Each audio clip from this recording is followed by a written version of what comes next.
What about the $33 million in cuts to food security, cuts to safety for Canadian families, cuts to services to veterans, $48 million? The budget is a question of choices, and they make very poor choices.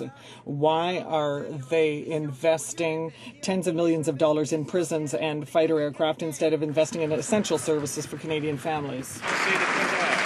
The Honourable President of the Treasury Board.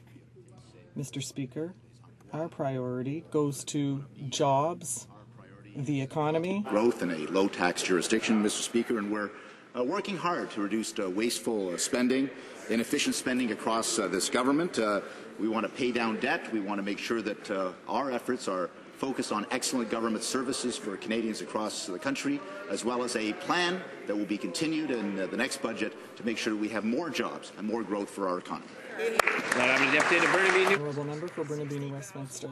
Five jobs in the last few months. Their bad choices are hurting Canadian families, Mr. Speaker, and even they must know that cutting back on food safety, cutting back on transportation safety, cutting back on the environment, a 43% cut, the Environmental Assessment Agency, those cuts hurt Canadians. Will this government continue to further weaken the economy and further hurt Canadian families?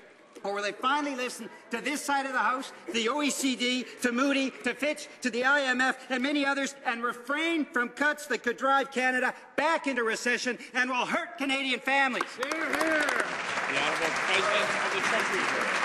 We're not doing those things, of course, Mr. Speaker. We have a low-tax plan for jobs and growth in this economy. We've pursued it over the last few years, and this economy has created over 600,000 net new jobs. We've led the way in the G7. We've led the way in the industrialized countries. On the other side, of course, they believe in higher taxes. They believe in strangling the economy with red tape, Mr. Speaker.